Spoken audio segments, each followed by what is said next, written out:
मंत्री अमित शाह यहाँ उत्तराखंड के दौरे पर आए हैं, स्वागत है उनका। और जिस तरह से वो जायज़ा ले रहे हैं तो मैं समझती हूँ कि सही आकलन उनको बताया जाएगा। जो फीडबैक प्रशासन की तरफ से है वो सही बातें उनके सामने रखी जाएंगी। और जो व्यापकता है इस आपदा की वो बहुत बड़े पैमाने पर है।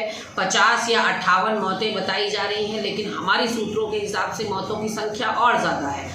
ऐसे में लोगों को 4 लाख का जो मुआवजा सरकार की तरफ से घोषित किया गया है, कांग्रेस पार्टी बार बार इस बात को कह रही है कि ये नाकाफ़ी है। कम से कम प्रति परिवार जो आहत हुआ है, आपदाग्रस्त परिवार जो है, उसको 10 लाख तक की मुआवजा राशि घोषित होनी चाहिए। और उत्तराखंड के लिए पूरी तरह से समग्रता में कम से कम 10,000 करोड़ का एक पैकेज जो विशेष राज्य को मिलता है वो मिलना चाहिए, क्योंकि भौगोलिक विषमताओं वाला हमारा प्रदेश है और कहीं ना कहीं आपदा के साथ हमारा चोली दामन का साथ है। तो आए दिन इस तरह की आपदाएं आ रही हैं, तो टेक्नोलॉजिकली साउंड सिस्टम भी हमको यहाँ पर चाहिए, जिसे डॉपलर रडार सिस्टम काफ़ी टाइम से हमसे प्रॉमिस किया जा रहा है, लेकिन दिया नहीं जा रहा है उत्तराखंड को। तो ऐसे में केंद्रीय गृह मंत्री यहाँ आए हैं। वैसे तो पहले 4.5 पौने 5 साल में केंद्र से जितने भी नेता आए उन्होंने निराश ही किया उत्तराखंड को, लेकिन इस बार फिर एक उम्मीद बनती है कि उत्तराखंड शायद इनके इस आगमन से लाभान्वित होगा।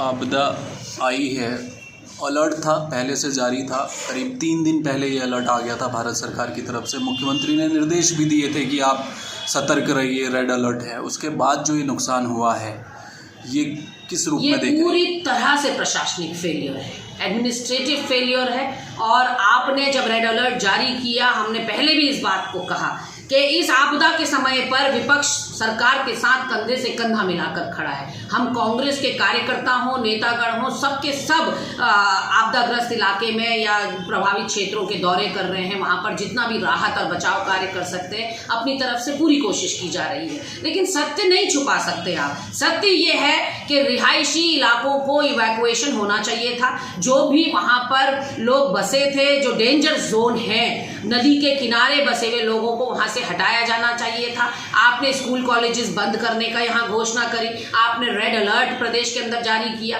और आपने ये भी कहा कि डबल इंजन की सरकार दीजिए, हम डॉपलर रडार सिस्टम यहाँ देंगे या हम शक्लो सूरत बदल देंगे। तो कहाँ है वो सारी टेक्नोलॉजी जिसके बलबूते हमें पता चल सके? हमने क्या पुरानी आपदाओं से भी सबक नहीं सीखा? 2013 की आपदा आई, उसके बाद आप देख लीजिए कि लगातार अभी हाल ही में रैणी गांव में इतनी बड़ी आपदा आई, फिर भी इस डबल इंजन का फायदा आखिर उत्तराखंड को क्या हो रहा है? ये बताए ना भाजपा की सरकार कि केंद्र से ये कोई मदद लेकर क्यों नहीं आते? यहाँ पर ऐसा कोई सिस्टम क्यों नहीं ये बनाते कि हमें भारी वर्षा का पता चल सके, हमें भूस्खलन का पता चल सके, हमें भूकंप का पता चल सके?